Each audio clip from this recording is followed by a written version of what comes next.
Dulu saya pernah dibilang sama keluarga saya gitu ya, kamu pilih Islam daripada keluarga kamu sendiri gitu. Saya bilang saya bukan pilih Islam, saya justru mengutamakan Allah, Allah yang benar, Allah yang di dalam Islam gitu. Jadi bukan Islamnya gitu, tapi Allahnya gitu. Allah.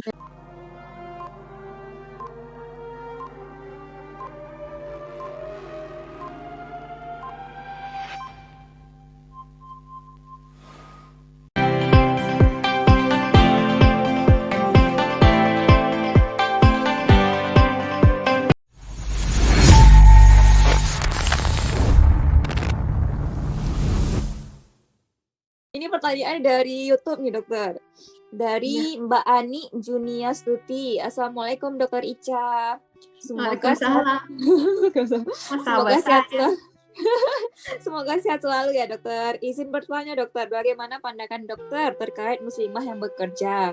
Karena dari dari pemaparan materi dokter yang disampaikan, peran terbaik dan dalam rumah. Nah jika kita bekerja nih, ini perawat semalam lagi aduh. Sama. Itu gimana dokter? Sama. Gimana dokter? Silakan dokter.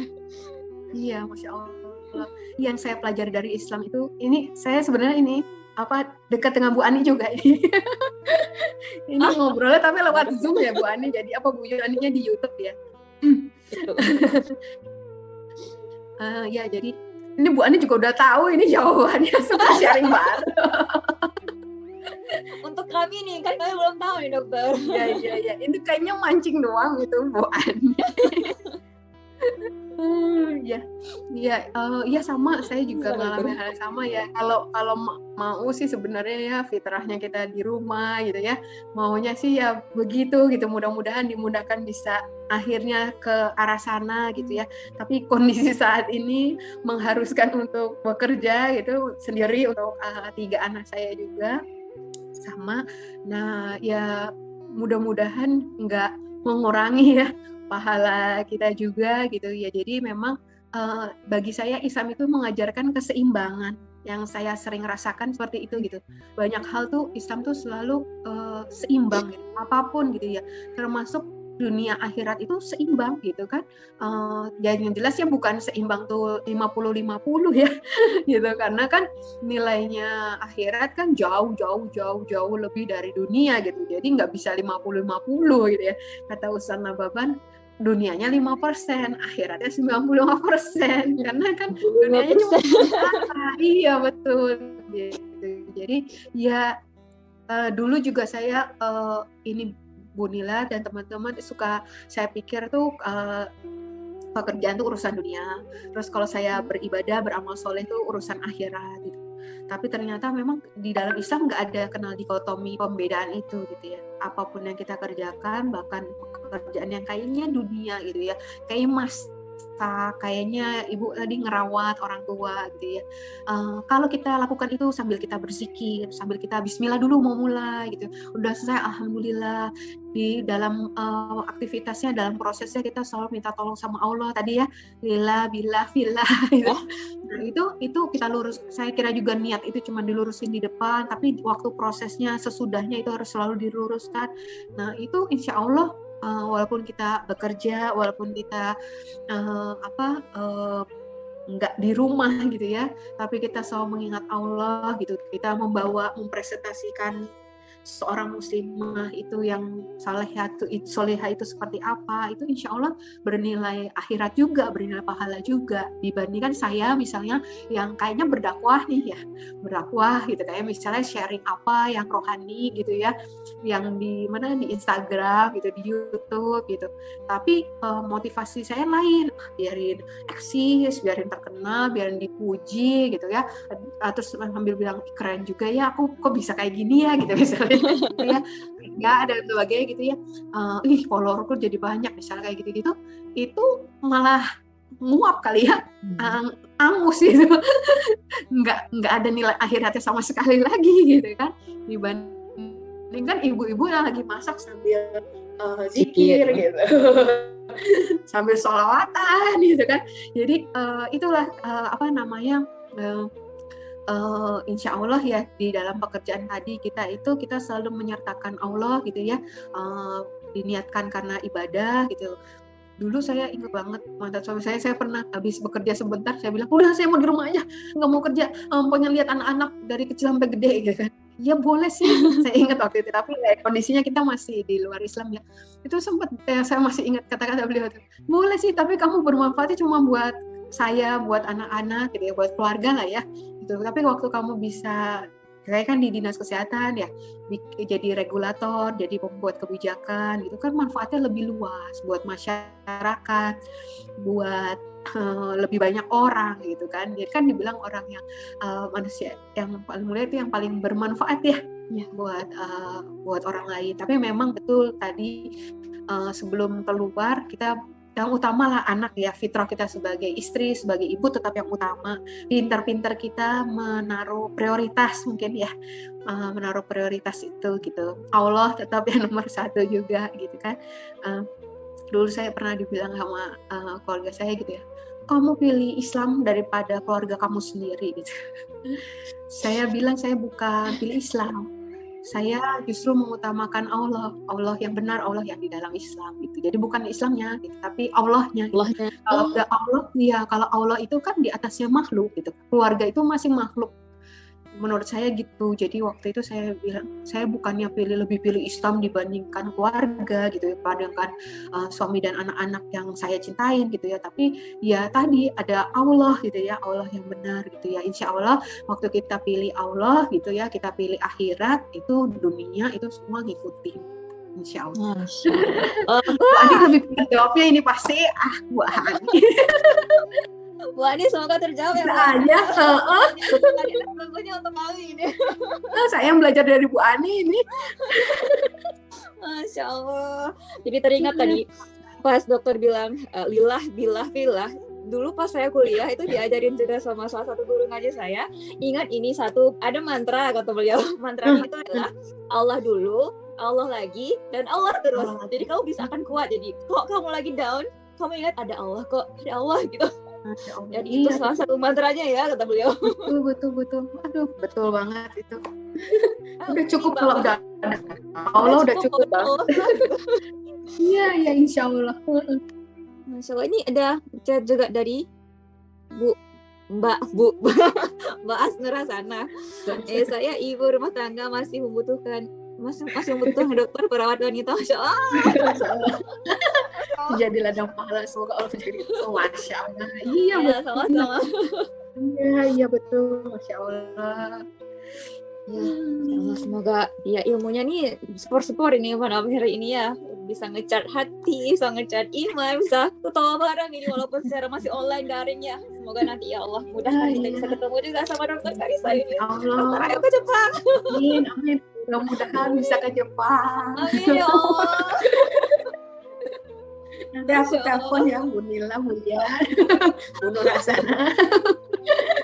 Siap, bersedia untuk diganggu. Siap. Ini Mbak Solihah Taci, apakah ada lagi yang ingin bertanya? Mau ada resen juga boleh, mau curcol sama dokter curcol. Ini kan juga boleh. Kecil kan ya. Bisa jadi sesi curhat kalau grup kecil. Ya, Masya Allah, ini jarang-jarang kan bisa ketemu sama Bu Dokter, ketemu online sih. Selanjutnya kita nanti bisa menunggu uploadan video di YouTube-nya Bu Dokter. Iya nih, Insya Allah udah ditanyain orang-orang. Ya, entar mungkin kalau mbak-mbak di sini ada request mau dibahas apa kali boleh ya Bu Dokter ya? Iya boleh. Cuma saya berusaha. Ya. Ini hari ini lagi nyampulin buku anak-anak. Masya Allah. Baru masuk kan bukunya, aduh banyak banget. Iya ya, di Indonesia udah masuk. Udah masuk. Dari tanggal 18 kemarin. 18. Oh. Masya Allah. Iya. Ya. Di sana belum ya Bu Dila? Kayaknya lagi libur musim panas. Betul nggak sih Mbak? Saya kan belum punya anak. Nomor kelas masih ya. Alhamdulillah enak banget. Ya seperti itulah Mbak. Apa tadi di YouTube ada lagi yang bertanya nggak ya? Ada sepertinya ya. Oke. Oh iya benar, alhamdulillah sudah masuk musim libur panas. Panas di sini dokter. Panas sekali ya? Kalau ya, panas berapa derajat itu, Bu Nila? Kalau di tempat saya kemarin itu sampai yang 36, 38. Ada yang sampai 40 di daerah lain dokter. Jadi ada yang jadi nenek-nenek lansia di situ ada yang kalau nggak di ini heat stroke. Jadi itu tantangannya kalau lagi musim panas. Oh iya. Kita mikir kalau musim panas malah libur. Jadi bagusnya ke Jepang bulan apa nih, Bu? Ya, seperti itulah tantangannya. Mungkin ya di sini juga udah jam 10:06 ya. Mungkin di sana jam 8 ya, Bu Dokter ya. Jam 8 malam. Ya, mungkin Mbak kalau memang tidak ada lagi yang ingin ditanyakan, nanti kok memang ada mau ditanyain lagi boleh ya Bu Dokter ya lewat boleh silakan japri aja DM aja ke IG Bu Dokter, namanya Khadijah 150320. Betul Bu Dokter? Udah hafal saya. Iya. Iya. Nanti saya nanya juga boleh ya? Boleh. Baiknya ke Jepang bulan apa gitu, Bu? Oh, kalau ke Jepang itu baiknya yang bulan 4 awal. Yang sakura ya? Iya, pas sakura. 3 bulan Maret akhir. Jadi pas 4 awal itu April awal tuh lagi cantiknya. Oh, iya. Bismillah, bisa ke sana. Bulan April. Amin, ya Allah mudahkan Dokter Karisa ketemu kami ya Allah. Iya. Kayak ada chat. Satu lagi, ada dari Mbak Sarah Mart. Mbak Sarah. Assalamualaikum Bu Dokter cantik. Semoga Bu Dokter selalu sehat. Amin. Ya Rabbal Alamin. Amin. Bu Dokter, saya sudah long distance marriage selama 2 tahun Jepang Indonesia. Orang tua selalu menyuruh pulang dari tahun pertama saya di Jepang. Tapi suami kalau saya tanya boleh tidak di Jepang nambah 1-2 kontrak, dan jawaban suami itu selalu terserah. Sebelum saya menikah, saya sudah janji kalau cuma 3 tahun di Jepang. Jika keputusan saya lebih lama dari 3 tahun, apakah saya melanggar kodrat saya, Bu Dokter? Ini bagaimana, Bu? Bagaimana nih, Dokter Karisa? Berat ini urusannya. Urusannya dengan pernikahan.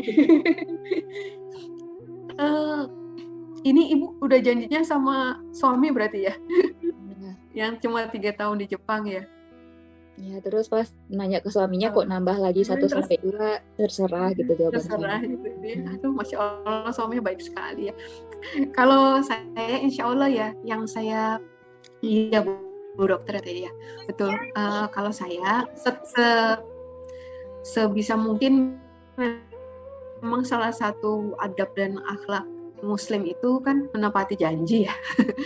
Ya kalau misalnya kalau bisa memang kalau Ibu janji 3 tahun kepada suami, mungkin pulang dulu kali ya Bu, 3 tahun.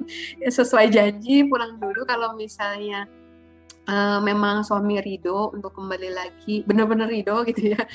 Kalau terserah kayaknya kalau kita perempuan bilang terserah itu artinya bukan terserah. Kalau perempuan, kalau laki-laki sih nggak tahu ya, biasanya benar-benar apa adanya gitu. Kalau perempuan ngomong terserah itu artinya enggak. Ada gitu sesuatunya yang tak diungkapkan sebenarnya. Misalnya iya boleh gitu kan, atau enggak boleh gitu. Tapi kalau udah terserah itu agak ambigu gitu. Ya. Ini saya nggak tahu nih, soalnya bukan ustazah juga nih, mohon maaf. Jadi kalau saya ini cuma berdasarkan kalau saya yang jadi ibu gitu ya, saya jadi ibu itu kalau memang kita udah bikin janji itu saya melihat indahnya Islam itu di situ sih, maksudnya semua akad itu jelas di dalam Islam ya gitu ya kan, jadinya termasuk janji kita pada orang gitu ya. Kalau ada yang belum bisa kita tepati ya istighfar gitu ya. Aduh, masih banyak yang janji belum bisa ditepati itu karena memang sebenarnya akhlak seorang muslim itu harus menepati janji kita, itu salah satunya gitu ya. Mudah-mudahan ketika kita tadi berakhlak mulia, kita bisa menepati janji, ada keberkahan juga di situ gitu ya.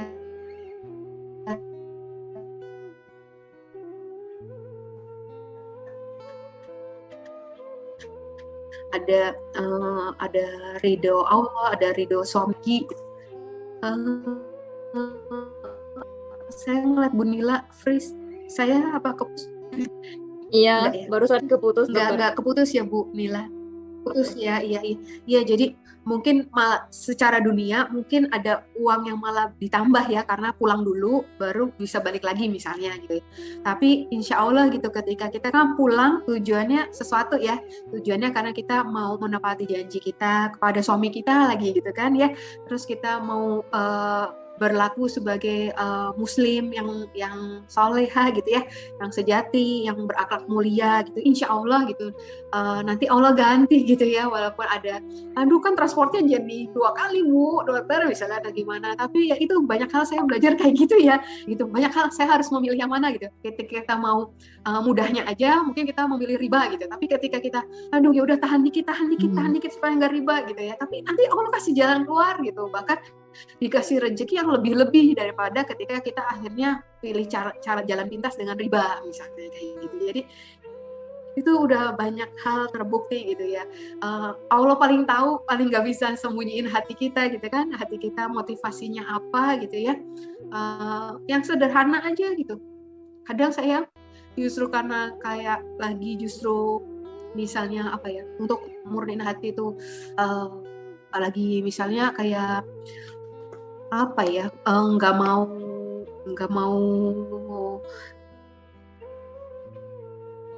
dokter Afwan nge-freeze lagi dokter. Ria atau apa gitu ya, kadang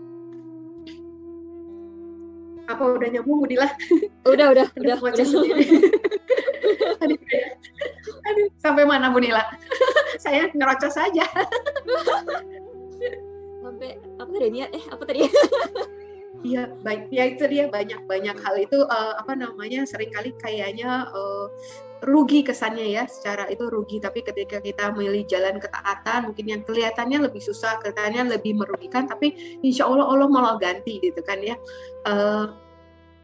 Ada tadi juga saya baca kisah Abdurrahman ya, yang sahabat Rasulullah yang kaya raya banget gitu ya, sampai justru setelah dengar Rasulullah bilang nanti yang orang kaya itu akan dihisab paling lama. Malah doanya malah aku mau jadi orang miskin, aku mau jatuh miskin, kan aneh. Ya tapi Masya Allah gitu ya, sampai segitunya gitu ya, sampai beliau katanya membeli kurma busuk ya, membeli kurma busuk dengan harga normal, jadi benar-benar betul-betul jatuh miskin saat itu gitu ya. Terus habis itu beliau udah gini, alhamdulillah saya jadi miskin. Anda ibu-ibu di sini berdoa gitu, alhamdulillah saya jadi miskin. Tapi nggak lama setelah itu ya, itu Masya Allah niat beliau apa kan, supaya dimudahkan nanti kan waktu disirat gitu ya, supaya nanti dihisapnya itu lebih mudah, lebih ringan, lebih cepat gitu. Dan mau Rasulullah bersama orang-orang yang miskin, dia mau sama yang miskin aja karena saking niatnya itu mau sama Rasulullah. Tapi apa, baru miskin sebentar kurma busuknya ada yang orang butuhkan, dibeli dengan harga lebih tinggi gitu ya, karena waktu itu buat obat kalau nggak salah ya kurma busuk itu. Masya Allah gitu ya. Jadi mungkin itu mungkin ya Bu, kalau saya ini pendapat saya gitu, walau bisawab gitu ya, mohon maaf kalau mungkin salah ngarahin atau gimana, cuman ini saya menyampaikannya, memposisikan kalau saya sebagai ibu gitu mungkin ya, itu mungkin jalan yang saya pilih seperti itu gitu. Masya Allah, jazakillah khairan. Iya, kalau berkah. Musara, Masya Allah.